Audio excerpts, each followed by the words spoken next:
오늘은 야고보서 5장 7절부터 11절의 말씀을 통해서 인내함으로 주님의 재림을 기다리라 하는 제목을 가지고 함께 은혜를 나누고자 합니다. 이 야고보 사도는 초대교회 지도자로서 그 당시에 믿음을 세우는 일에, 교회를 세우는 일에 힘쓰다가 순교하신 분입니다. 예수님의 동생이고요. 그리고 또 야고보서를 남김을 통해서 우리에게 믿음이 무엇인가를 분명히 가르쳐 줍니다. 믿음은 행함이다. 우리의 삶이다. 우리가 믿음이 있다고 하지만 우리의 삶이 행함이 없는 삶이고 우리의 삶이 본이 되지 삶을 살지 못한다면 그건 믿음이 없는 거나 마찬가지다. 그러니까 우리가 믿음 있는 자로서 우리의 삶을 항상 하나님 앞에 고백하며 살며 또 우리가 믿음이 있다면 항상 하나님 앞에 집중하고 그 믿음을 보존하는 삶을 살아라 하는 권면의 내용입니다. 오늘 이 5장의 7절부터 11절의 내용은요, 우리 성도들에게 주는 위로와 격려의 내용입니다. 우리가 위로와 격려를 받는다는 것은요, 네가 지금은 이럴지라도 앞으로는 하나님께서 이렇게 해주실 것이다. 위로의 격려가 되잖아요. 열심히 공부한 사람이 좋은 결과를 얻으면 위로와 격려가 됩니다. 우리 아인자매가 열심히 공부해서 의사가 됐습니다. 위로와 격려가 되죠. 얼마든지 우리가 위로할 수 있습니다. 격려할 수 있죠. 이런 것처럼 하나님께서도 우리에게 위로와 격려를 주십니다. 우리가 이 땅에서 수고하고 애쓰고 힘썼는데 나중에 주님 앞에서는 아무 위로와 격려가 없다면 우리의 삶이 참으로 무의미하지 않겠습니까? 그런데 성경은 우리에게 분명히 가르쳐 줍니다. 네가 참고 인내하고 견뎌라. 그럼 반드시 하나님께서 너에게 상을 베풀어 주실 것이다. 반드시 너에게 구원의 은혜를 베풀 것이다. 그런 위로와 격려가 있습니다. 우리가 이 땅에 살아가는 인생이요, 한시적인 인생, 시한부 인생이라고 말하는 것은요, 누구나 예외 없이 인생을 다 마치면 죽습니다. 그러니까 영원한 생명이 아니라 그 말이죠. 그러나 우리 믿는 자들은 이 땅은 우리가 이 땅에서 일시적으로 살지만 우리의 영혼은 하나님 앞에 가게 되고 그 하나님 앞에서 다시 영원한 생명을 살게 되는 것입니다. 얼마나 우리에게 힘이 되고 위로가 되고 또한 하나님 앞에 우리가 소망을 갖게 되는지 모릅니다. 오늘 이 성도들에게 주는 위로의 권면의 내용인데요. 먼저 지난주에 봤던 5장 1절부터 6절의 내용에 이 부자가 되려고 하는 자들, 또 자신의 부를 통해서 힘들게 하는, 그러니까 없는 자들을 괴롭히고 힘들게 하는 자들에 대한 경고의 내용이 있다면 오늘은 없는 자들, 그리고 또한 오직 주님만 바라보며 성도로서 믿음을 지키며 사는 자들에게 위로의 내용입니다. 그래서 이 말씀을 통해서요, 우리의 믿음이 더욱더 견고해지고, 우리가 지금 비록 이 땅에서는 이렇게 힘들고 어렵게 살지만 그러나 우리가 주님 앞에 서는 날 주님의 위로가 큰 위로가 있을 것이다. 그리고 우리가 이 땅이 전부가 아니라 천국이 있구나. 그런 소망을 갖는 말씀이기도 합니다. 오늘 이 말씀을 통해서 저와 여러분이 하나님의 큰 위로가 임하기를 주님의 이름으로 축복합니다. 그러면 7절 말씀 보겠는데요.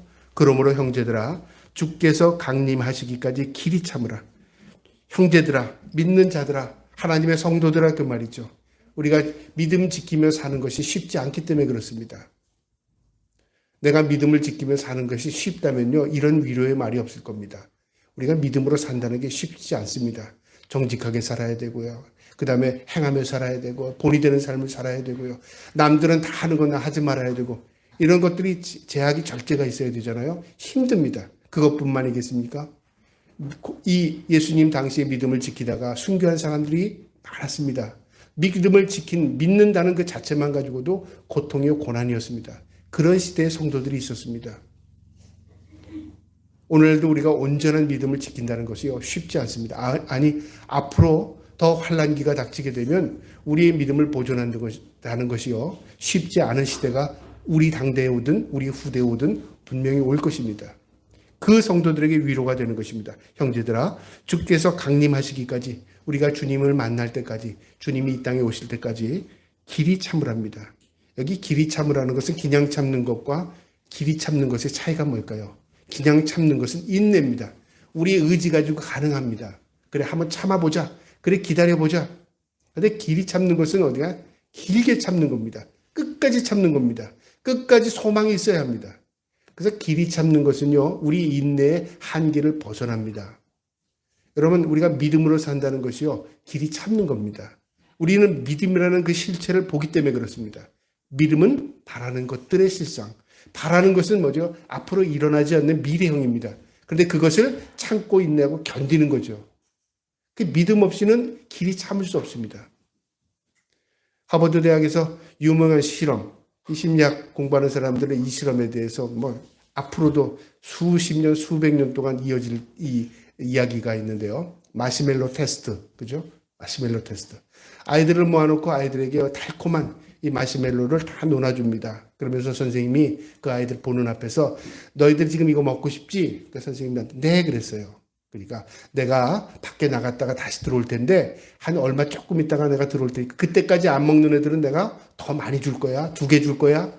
그리고 이 카메라로 몰래 카메라로 아이들 비춰봤어요.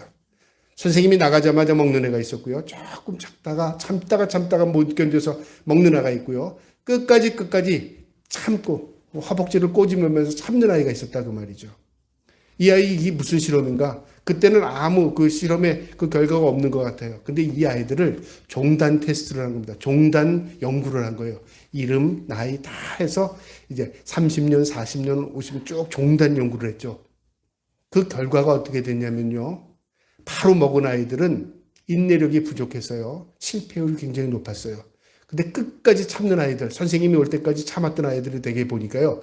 대부분의 아이들이요. 사회에서 다 성공했던 아이들.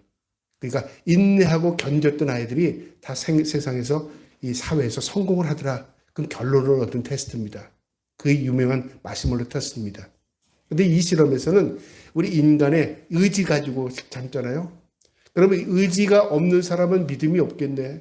의지가 있는 사람만이 믿음이 좋겠네. 우린 그렇게 착각할 수 있지 않습니까? 믿음은 그것과는 다릅니다. 우리의 인내는 참을 견디는 힘은 인간마다 다 다르지만 믿음은 하나님이 주시는 은혜입니다. 내가 믿음으로 사는 사람은요. 견딜 수 없는 내가 잠깐만 인내하지 못하는 성격일지라도요. 믿음을 하나님 주신 그 믿음 가지고 기다려내는 인내를 갖게 됩니다. 참 신비로운 겁니다. 그래서 이 야고보는요. 길이 참으랍니다.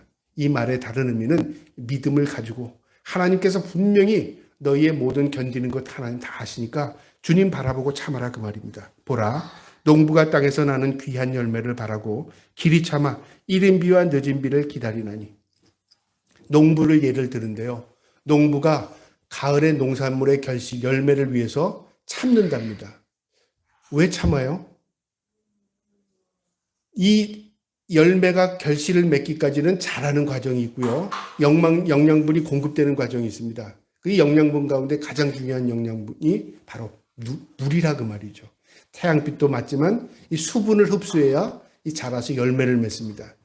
우리는 오늘날 농사시설이 관계 수로시설이 잘 되어 있기 때문에 비가 안 와도 어느 정도 농사하는 데는 잘 견뎌내가고 뭐 흉년이 온다고 할지라도 우리가 관계시설이 잘 되어 있어 물을 잘 공급받지만요. 이 팔레스타인 지역, 특별히 이스라엘 지역은 산지입니다. 거의 80~90%가 산지입니다. 평지가 거의 없습니다. 그래서 물을 대기가 굉장히 힘들고요. 기껏해야 물이 있다는 게 요단강 줄기에서 사해로 흘러가는 물들기 위해는요. 물을 공급받을 수 있는 장소가 별로 없습니다. 그래서 농사들은 대개 어떻게 지냐면요. 씨를 뿌리고 그 다음에 주님이 비를 주시면 열매를 맺는 겁니다. 가을에 결실이 되기 위해서는 또 그 전에 늦은 비가 내려야 좋은 열매를 거둘 수 있는 거죠. 그러니까 내 노력과 하나님의 은혜를 결부시키는 겁니다. 이른 비와 늦은 비. 내가 노력하지만 주시는 하나님의 은혜 없이는 결실이 없다 그 말이죠. 나는 참습니다. 그러면 하나님께서 그 인내함을 통해서 결과를 주신다 그 말이죠. 은혜도 있다 그 말이죠. 내가 견디면 하나님 주신 은혜가 있다 그 말입니다. 8절에요.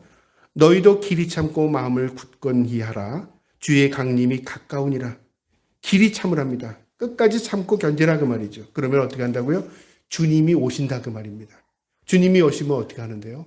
우리에게 상급을 베푸시고 우리를 위로하시고 우리를 천국 백성으로 구별해 나가십니다. 그러니까 주님이 반드시 오신다 그 말이죠. 그러니까 길이 참아라 그 말이죠. 여러분 이 말을 받아들일 수 있는 사람은 어떤 사람일까요? 주님이 오신다는 것을 믿는 사람이죠. 믿음 없이는 이 말을 받아들일 수 없는 거죠.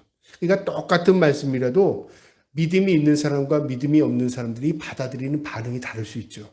그건 가봐야 알지 그런 사람이 있고요. 아, 주님이 오시는구나. 우리가 견뎌내야 되겠구나. 참아야 되겠구나. 이렇게 견뎌내는 사람, 믿음 있는 사람입니다. 똑같은 말이라도 그렇다고 말이죠.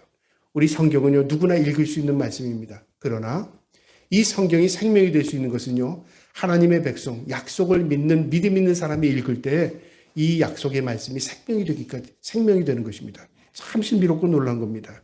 그래서 주님께서 오실 때까지 참으랍니다. 9절에 형제들아 서로 원망하지 말라. 그리하여야 심판을 멸하리라. 여러분, 우리가 참다 견디다 못하면 어떻게 될까요?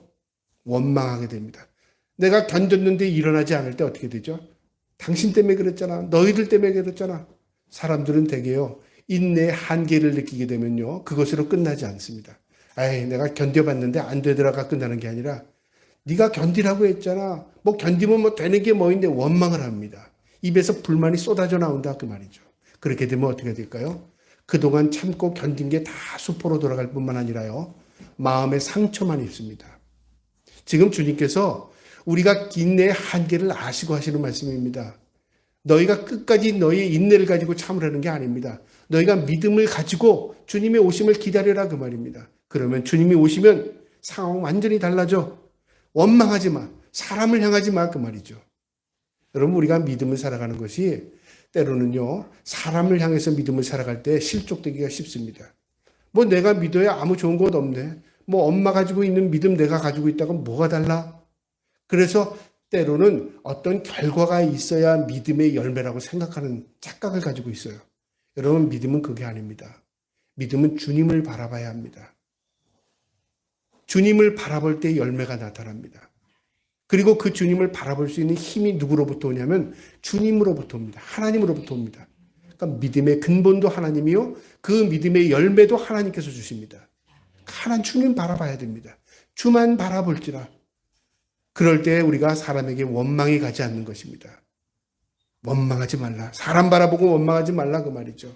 당신 때문에 너 때문에 이렇게 하지 말라 그 말입니다. 내가 가지고 있는 믿음은 끝까지 지켜내는 겁니다. 무엇으로요? 믿음으로. 무엇 바라보고요? 주님 바라보고요. 그래야 심판을 멸하리라. 보라, 심판주가 문 밖에서 계시느니라. 이거는 급박한 말씀입니다. 문 밖에 누가 있는지 상황은 열어봐야 합니다. 그렇죠? 저기에 계시느니라 그러면 그 위치를 가르쳐 주는 건데 그렇게 말씀하시지 않고 문 밖에 계시느니라, 문 밖에서 두드리느니라 그렇게 말해요.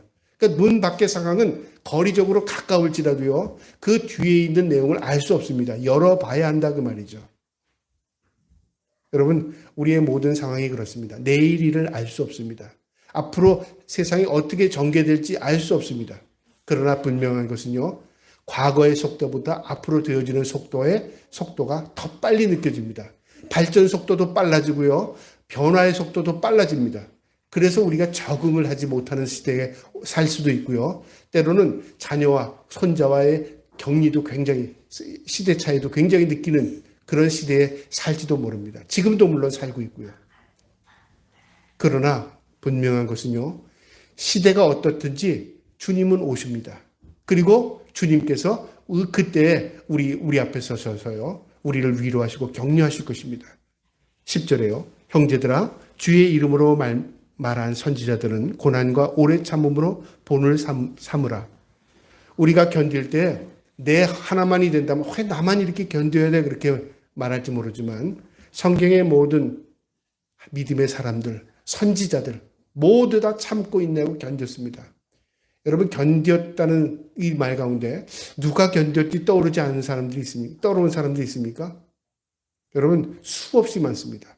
모두가 참아냈습니다. 믿음의 조상 아브라함도요, 하나님의 약속을 참은 기간이 얼마나 있을까요? 내가 너를 택했다고 해서 하나님께서 택하셔서 너를 통해서 내가 세상에 자녀들을 주시겠다고 약속했죠. 그 약속의 땅을 주시겠다고 하셨죠. 그 약속이 얼마나 갔을까요?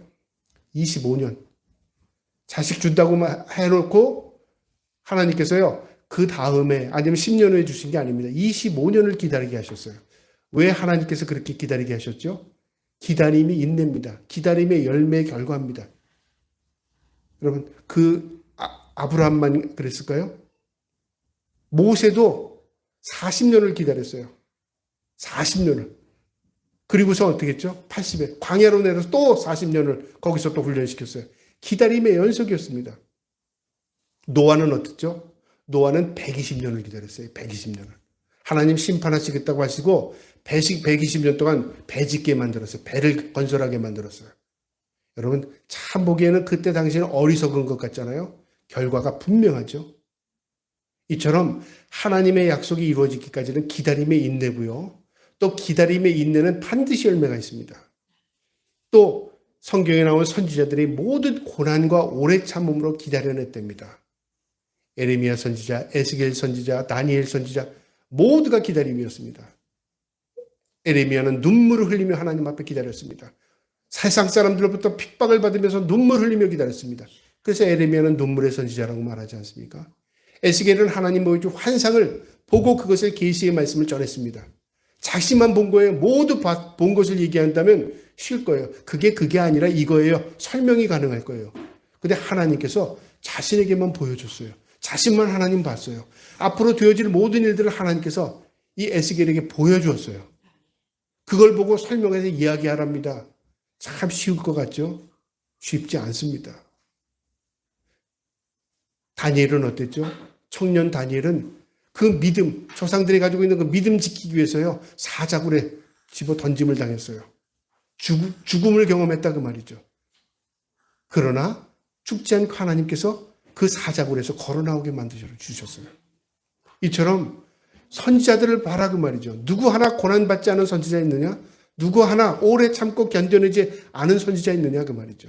그 사람들이 다 본이다 그 말이죠. 그럼 우리는 어떻게 살아야 되죠? 이 땅에서 모두 견뎌내는 믿음으로 살아야 된다 그 말이죠. 그래야 주님을 기다리는 것이다 그 말입니다. 11절에요. 보라 인내하는 자를 우리가 복되다 하나니 너희가 욥의 인내를 들었고 주께서 주신 결말을 보았거니와 주는 가장 자비하시고 긍휼히 여기시는 이시라.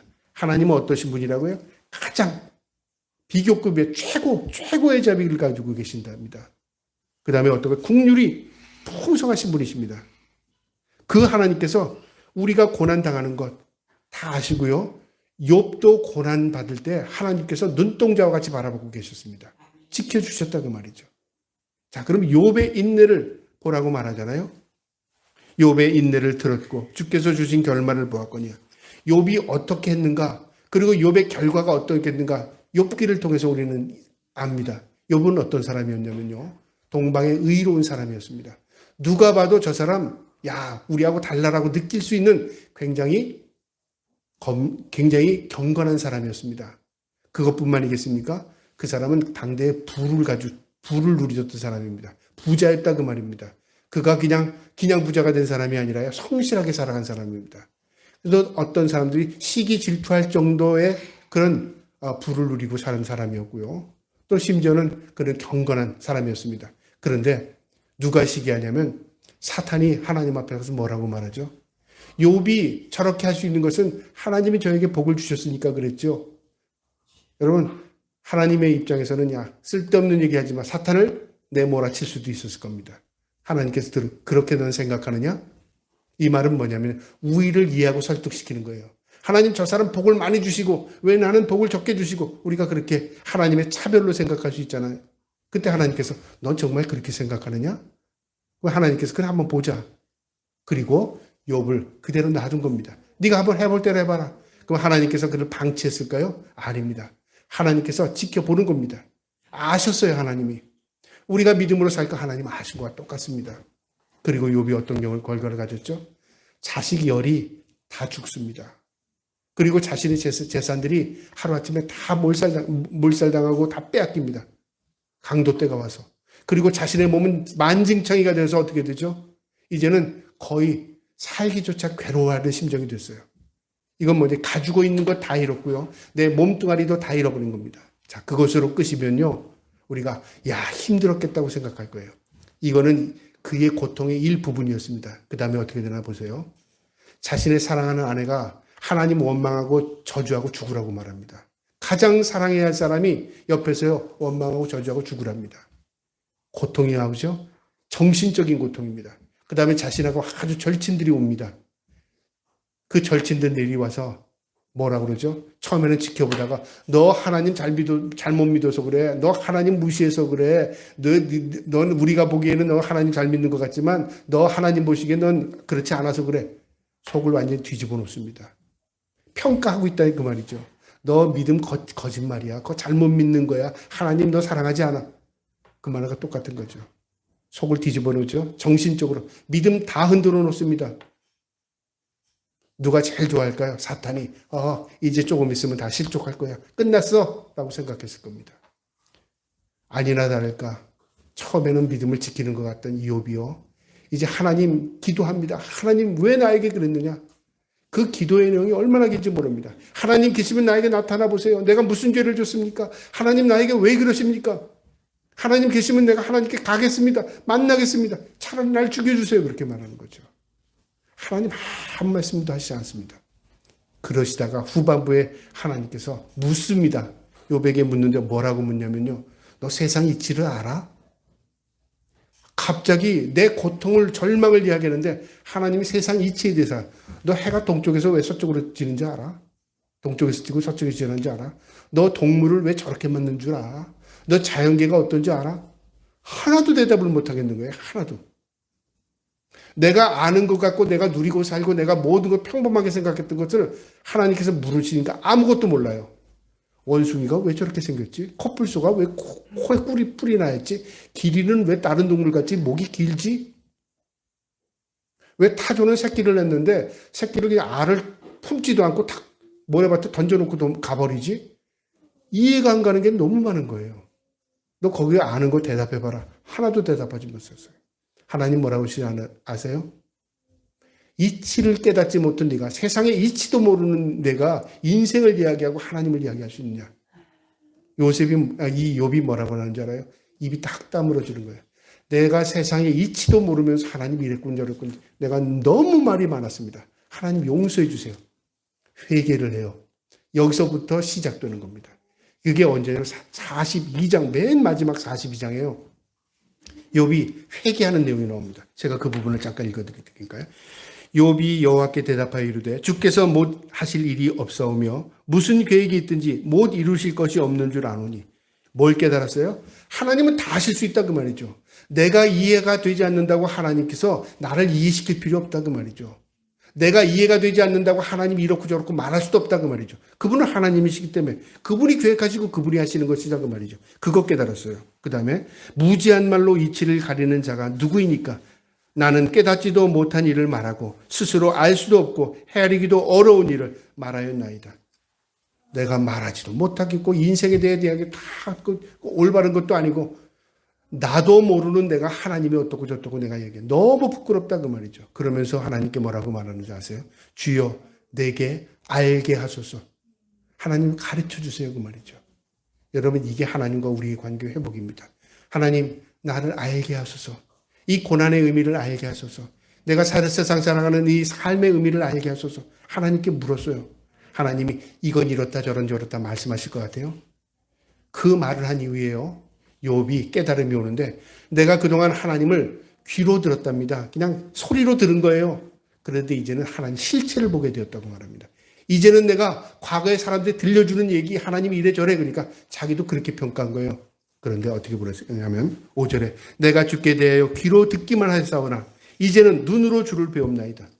하나님을 눈으로 봤다는 얘기입니까? 그게 아니라 하나님의 그 속성을 이제 깨달았다 그 말이죠. 마치 눈으로 본 것처럼. 그리고 하나님 앞에 회개합니다. 그런데 하나님께서 그 회개, 이제 다시는 네가 나 앞에서 이제 딴 얘기하지 마 그렇게 한 게 아니라요. 말씀하시지 않고 친구들을 하나님 찾아가십니다. 그래서 친구들의 죄악을 지적합니다. 네가 이치도 깨닫지 못하고 욥이 이तर었다 저तर었다 얘기한 것 네가 회개하지 않으면 네 용서 못해. 욥의 친구들이요 하나님의 임재를 경험하고 나서 욥에게 다 찾아가서요 욥에게 다 사죄를 합니다. 용서를 구합니다. 욥이 갑자기 친구들이 와서 자기 용서를 구하니까 어떻게 하죠? 욥이 하나님의 이름으로 그들을 용서하고요 하나님께 기도했어요. 하나님의 욥의 기도를 들어주십니다. 그럼 뭐가 됐죠? 대리자가 된 겁니다. 이제 중보자가 되었어요. 그리고 10절에 욥이 그 친구들을 위하여 기도할 때 여호와께서 욥의 곧 곤경을 돌이키시고 여호와께서 욥에게 있는 모든 소유보다 갑절이나 주시니라. 용서하고 돌이켰더니 하나님께서 그가 잃었던 모든 재산의 갑절로 주셨답니다. 여기 숫자까지 정확하게 나옵니다. 소 몇 마리, 양 몇 마리, 나귀 몇 마리 쭉 나오는데요. 말년에 욥에게 처음보다 더 복을 주시니 그가 양 14,000과 낙타 6,000과 소 1,000결이, 1,000결이면 2,000마리입니다. 암나귀 1,000을 주었고 어마어마한 재산 주셨죠. 아들 7과 딸 3을 더 주셨답니다.